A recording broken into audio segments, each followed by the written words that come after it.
Okay, we have 3 players. We'll start here with Andy right in the front.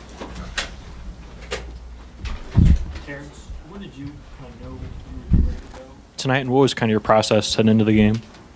I knew I was going to be ready to go before shoot around. That's when I got cleared, and my thought process through the end of the game was just to get stops. I didn't really care about the offensive end, but it was just focusing on getting stops. Jeremy. Terrence, what was the locker room like at halftime, and what did you guys do differently? It was just Coach Brad getting on us, challenging us, and we responded.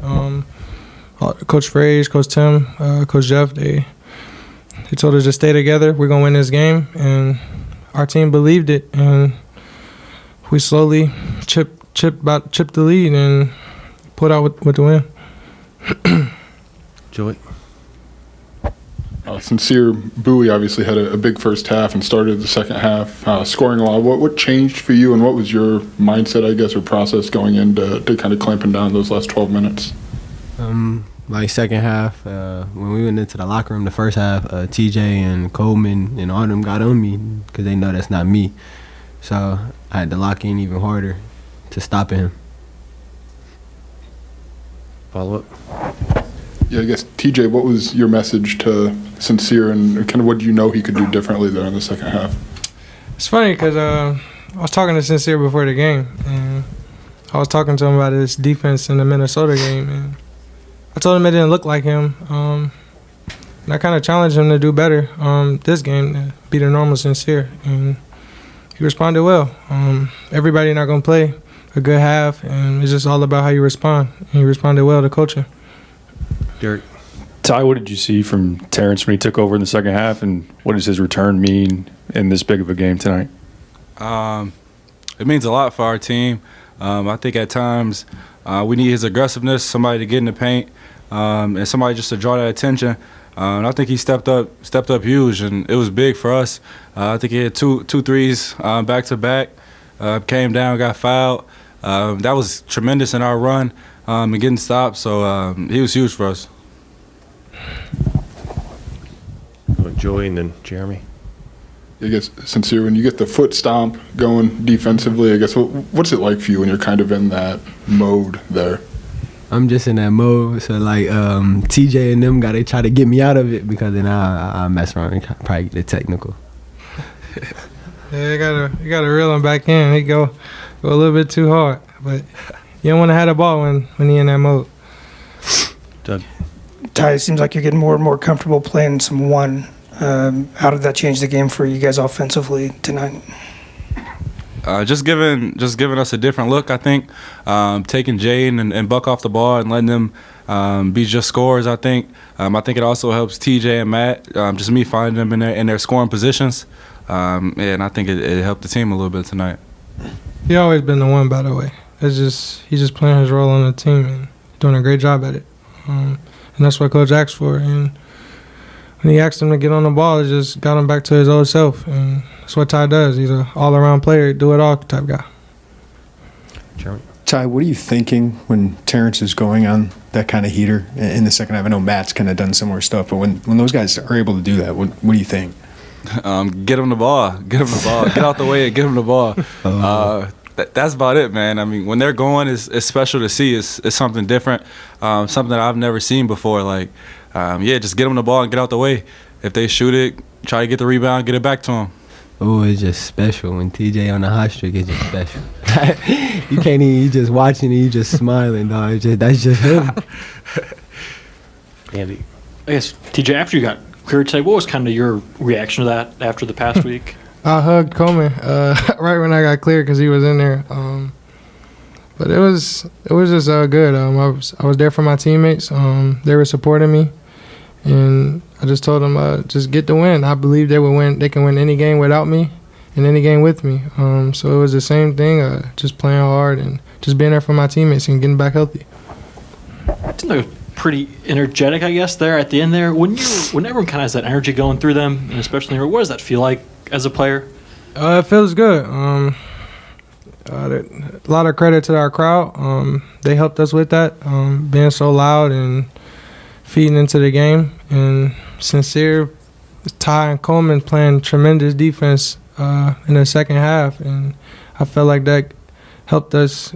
That helped us get stops, and that feeded us energy, and we just fed off that. Tight. Yeah, for Terrence, obviously the first half, when you came off the bench, you were a little bit of a slow start, but obviously the second half, a big click. Was that something that you took upon yourself, or was that more coaching situations? Hey, Terrence, we need you to be a little more aggressive. Actually, Luke, it came from Luke, actually. Not even coach, but I got it all within the offense, and just being the player that I can be. Sencire and Ty Coleman creating for others. Matt, just all us playing together. Matt hitting me with the drift 3 in the corner. That was the first 3 I got in the second half. Just us playing together and running our offense. When we do that, we're pretty hard to beat. Tight. Or Derek, sorry. Terrence, you're down big against UCLA, came back, down late against Texas, came back. What do you make of some of the big holes that you've been in, but also the ability to come back and win? Coach Brad just built the culture within our team to never give up. As hard as he coaches us, we have his back, and none of us like to lose. So no matter what the deficit is, we're gonna try to come back and win the game. We always believe we're in the game until the buzzer goes off. So just us fighting and staying together. I feel like it's a big time win for us, bringing us closer together to go on the run in March. Back into the right. After the couple of the missed rolling screens that were the missed calls, what were your thoughts after the questionable calls, the plays that were under review? What kept you motivated to stay in the game? Our defense. That's all I thought about. Whether it went our way or not, we just had to get stops, and I kept telling our teammates that, and I knew if we got stops that we would win the game. Joey. Yes, for any or all of you, you guys are all part of kind of that small ball lineup that we've seen have some success. What makes that lineup so effective? It's just that we can get out and really run with Coleman at the 5, and when we can all rebound and push, it's just we a dangerous lineup. Yeah, I agree. I think just our ability to get out and run, also our ability on defense to switch if needed. I think that helps big time. Yeah. Any other questions? Here in front, and in the another one right behind you with Sam. Yes, Sincere, is there anything special or different in these big-time matchups against ranked teams? And it seems like your energy's kind of shown through against Texas, UCLA, now here. Is there anything, is it similar, or is there anything different, I guess, if that makes sense? No, I think it's just similar. It's the same thing.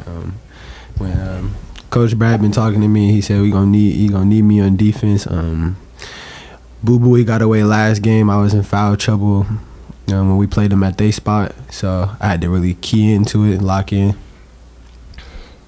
Just a question for all three of you guys. How did the Orange Crush play a factor in the second half? They just really loud, and we feed off the energy they give us. Big time. Best fans in the country. Absolutely. Joy. TJ, how did you watch the Indiana game? Like, where were you? What was your setup for that? And how difficult was that to not just be there and be in these last two? I was in my bed watching the game. I was like recording, I was like texting, sending videos to my teammates, just cheering them on, and I was proud of them, like how hard they fought.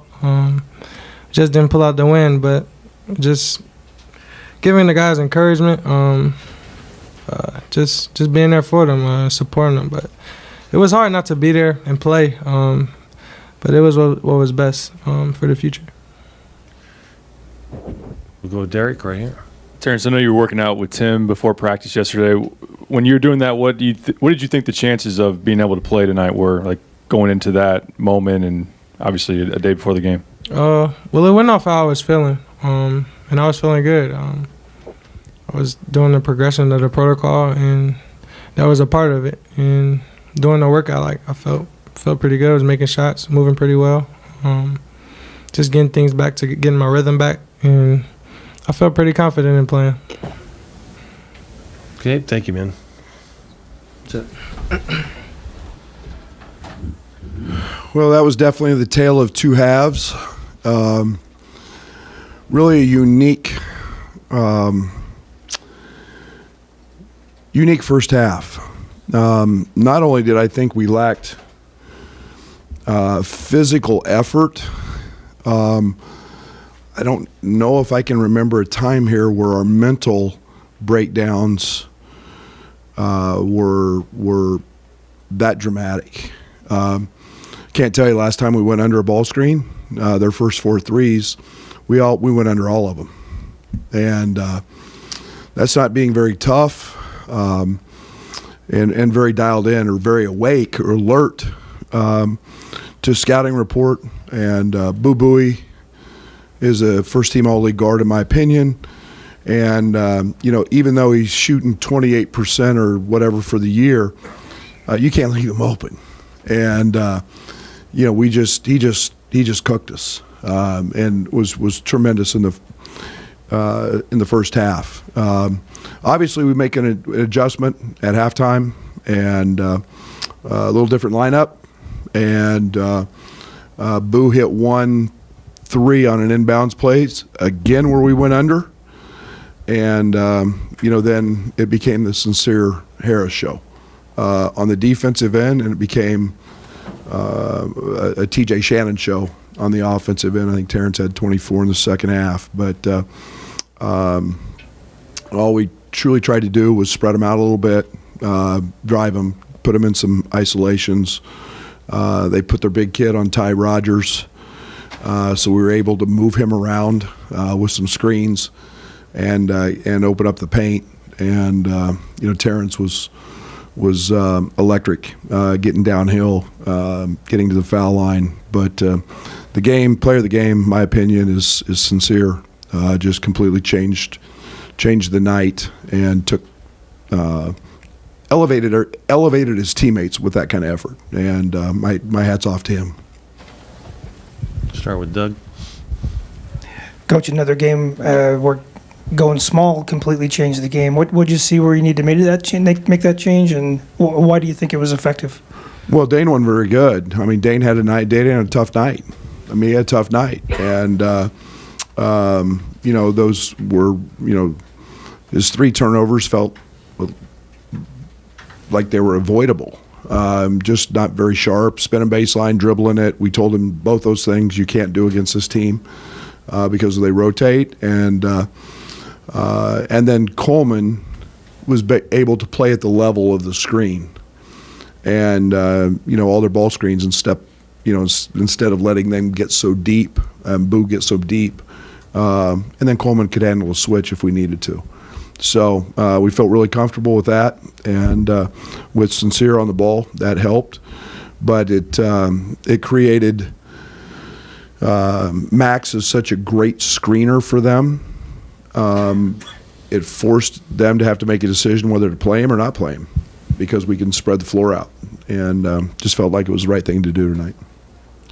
Brad was Sencire. It looked like there was maybe a couple miscues in the first half on 3-pointers either going under or helping off. How did you guys get him dialed in the course of a game? And when he's on like that, what's that mean for you guys? Sencire's always on now. And he's going to make a mistake. He's a freshman. And, he and Terrence completely botched just a simple back cut. And they made a 3 on it. But he takes great pride in guarding that basketball, and he and Jaden go at it every single day. And tonight he elevated his teammates and he elevated us to a level that was pretty doggone high. Tyler? Hey, Brad, they had 40 free throws, made 32 up in Evanston. They only got 12 at the shots at the line tonight. Anything did you differently on defense to minimize the fouling, or that's just kind of home court? I hope it's growth, because we fouled them a lot up there. I mean, they deserve to be called. We had a great crew tonight. Anytime you get Brian on a game, it's an elite game and going to be called. But I thought that they let us play, and we just did a much better job of being in the right place, being at the right time, and very attentive. Chairman. Brad, I knew you think he had this in him, but to get Terrence back and what did he show you in the second half besides just scoring? Yeah, that was UCLA, Terrence. That was early season, and I had no idea what to expect. I had no idea pregame if he was going to play. Everything in our protocols is about symptoms and reactions to movement and activity, and he was cleared. I usually don't start guys that have been out for a week or longer, and so he came off the bench, but I thought his defense on Chase was every bit as good as his offense. So he's an all-league caliber player, and he rose to that occasion tonight. We needed every point and every defensive effort. Derek? We know that TJ was working out with Tim before practice yesterday. What was he able to do prior to this game as far as what you saw from him? It's not very little. It's just and first of all, we didn't do hardly, I don't even know what today is. Thursday. Tuesday, we didn't hardly do anything. Coming off the Saturday, Monday, we did very little. It was more a film day. We actually just went to the court to walk through, and we shot free throws.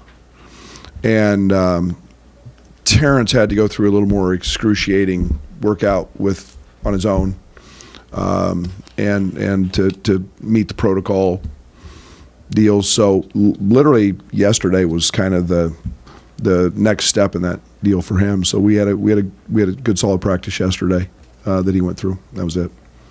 Andy? Yes, you said you found out pregame that Terrence was playing. What was kind of your reaction to him coming back, and what was the process to kind of fold him into the game plan as quick as you did? Well, I knew I was going to, if he was cleared, I was going to, I felt better about the opportunity since he got through yesterday's practice and was symptom free. But then there's shoot around today, so I knew I was going to bring him off the bench, and that was by feel. It was just literally, I was going to play it by, his conditioning, his activity, his success rate, and I felt great because RJ was coming off of a great game, and so I wasn't overly concerned either way. We were just going to kind of play it by feel. Coach Bowie got a few early in the second half, but then you made it a lot harder on him down the stretch. What change was made there, and was it a matter of just making him drive the ball and running him off the line? No, I mean, Sencire made the biggest difference. I mean, I think he had 32 with 14 to go, or close to it. Enter Sencire, and Jaden gave up a three, and we made that change, and he just settled in and just guarded him. And then, playing small, we're able to lift a little bit our drop coverage, and then when there was problems, Coleman does an elite job of what we call a late switch, and he handled that very, very well. So it made it shooting over 6'10", 6'11". So when we quit going under him, we just simply couldn't get a three off. Scott? When Terrence is able to get downhill, attack the basket like he did, what does that maybe do for your offense as a whole? Well, I think we have a 1.4 OER in Big Ten play when the ball touches the paint. When it doesn't, I think it's 0.6. So Terrence is a sneaky good facilitator and passer, but he's also, that guy who can draw fouls, and he's big and strong, and he gets that thing to the rim, and that helps us a lot. And he was able to do that tonight. Right. So, Coach, you obviously talked about it being a tale of two halves tonight. What did the second half of those 20 minutes show you about your ball club?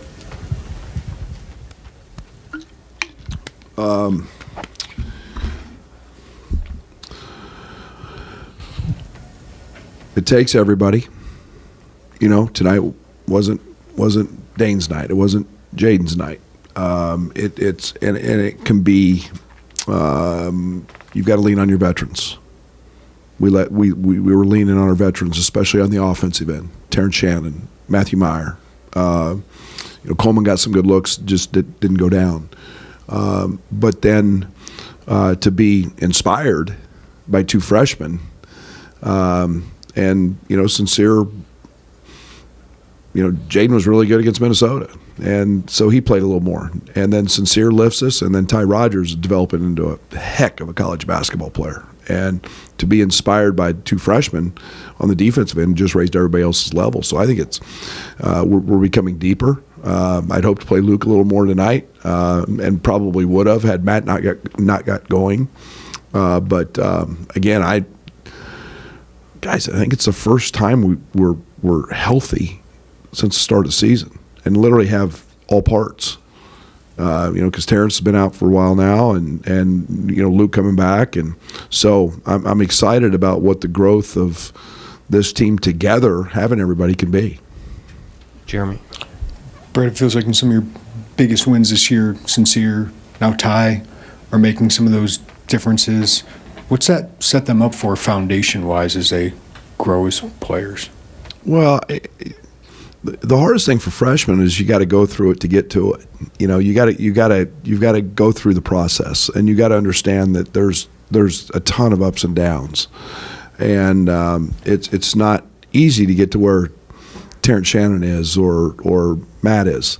They all went through those, and you've got to go through that, and to have those two guys on the court at the end of the game, I hope that just skyrockets their confidence and their belief and their understanding. And again, you got to go through those moments and win some and lose some, to be honest, to know how to react in those moments. So and then they got great examples with Matt and Terrence, and how to take it to the next level and do it. Sencire's layup was huge. That was just an instinctive play of rip driving it and beating a guy for a layup. Tyler. Yeah, Brad, you mentioned how efficient your offense is when you get the ball in the paint, but on the downside with that tonight, and Dane clearly struggled with the double team. How do you, with that book out there on him moving forward, how do you get him to kind of practice? We've seen Dane handle it many, many times, and it's just about becoming accustomed to it, discipline, and against this team, as it was Nebraska, he was great against Nebraska. And you just can't go baseline. And two of his turnovers were dribbling, trying to turn baseline. Those are old habits that he's had, that he's got to get out of. And then, he likes to throw everything one-handed, and those things don't work at the college level. Coach, you've been pretty good out of timeouts most of the season. Tonight, was that an easy call? Just get the ball to TJ and let him go, or? Pretty much. I don't think it's rocket science sometimes, and we've got a little blur play that we like to run. We clear a couple guys out, and Northwestern gives you middle third of the floor, so they give you the middle of the floor, and just got Terrence there. We ran the same play to the other side to Matt, and Matt drew a foul. So it's that's the one thing that this team can do that I love about our abilities. We can play isolation basketball, and when stuff breaks down, the further you go, you got to have some dudes who can go get one, and we have multiple guys who can do that. Matt? On their last possession, when Coleman got the block, is that something where you feel comfortable with Coleman being able to fly Absolutely. over there or even switch on to him? Absolutely. It was set up. It was set up not to switch. We were trying not to switch it, and for very much the purpose of rebounding. But we call it emergency switch. And if it gets clipped, then you've got to go, and then everybody's got to crack down from the weak side. So the only thing we didn't want to do was foul. And but Coleman's instinctive. He made a great read, and but yeah. Gavin? Brad, what do you just make of the way Chris has really gotten the most out of his roster this year? Chris is a really good coach. A really, really good coach. And I love the fact that, he's gone from really a big team, what he's had in the past with Ryan and I'm drawing a blank. Lance. Pete. And playing through those guys. And now, it's every night you're going to look down and those two guards are going to take close to 40 shots. but everybody has bought into their roles with that team. And Max, I love him. He's the ultimate role player. He does exactly what he's supposed to do, and that's screen every time and roll, and then he can guard. And then you got Ty Berry, who's a shooter. I think that Barnheiser's come out of maybe nowhere and turned into an elite player. He's making shots. And then Robbie's an athletic 6'9" forward that can do a lot of things. So I'm he's coach of the year in my opinion. I mean, Chris has done a terrific job and should be kudos to him. And I think what they'd won 5 in a row coming in here. So good team and great guards. Joey, what does it tell you about Sencire when he's out there stomping around and kind of like, if we just see him in those moments sometimes, what do you know is working for him when he's doing that? That's what it should be about. It should be about that energy and passion. And I mean, that's just sheer passion for playing the game and competing. And it's one of the things that I loved when we recruited him is just it didn't matter if it was 8 o'clock in the morning and playing a pickup game or if it was the last game at night at 9 o'clock and nobody was there. Sencire Harris was Sencire Harris. And I mean, and he was going to compete and he would try to take his mother's ball, and if it was, they were playing one-on-one. I mean, it's just who he is. So I love his passion. I love his energy. And as he continues to grow with the mental part of it, you're going to keep seeing him elevate because it's a pretty nice dunk too. He's pretty electric with his athleticism. Derek. Brad, what do you make of the different ends of the spectrum with this team? You've been in some big holes. You've also had some crazy comebacks. What do you make of that? If I had the answer, youth and experience. I mean, I keep going back to that, Derek. I mean, we're one of the youngest teams in Power 5. The inconsistency, I wish I had the answer for. I don't know if I've seen or had a season where I've had maybe that many swings, but I do like the fact that we've been able to push buttons to find that guy. Where it might be over here, it might be Sencire this game, or it might be RJ this game, and whatever it is, we've been able to have enough and be able to play guys so they grow, so they can hopefully continue to help us win. Back into the right. What are some of the things, Coach, that you're going to tell the team coming down to the final stretch of the season, especially with Michigan coming? I'll worry about them in a few days. They're their own. It's really simple for me, and it's every day. Every day, we're an everyday guy. Tomorrow will be an off day because we need it, and they won't step foot in the gym. We'll prepare for Ohio State. They got a great team. They got a great coach, and it's just try to keep stacking them and keep stacking good days and become habit. And hopefully, a second half like this can be a springboard, and hopefully the first half can be a learning lesson. And there's always moments that you continue to grow, and that's all we're trying to do is grow. And we've got to find a little more balance between the highs and the lows, but that's all we can try to do. All right. Thank you, Coach.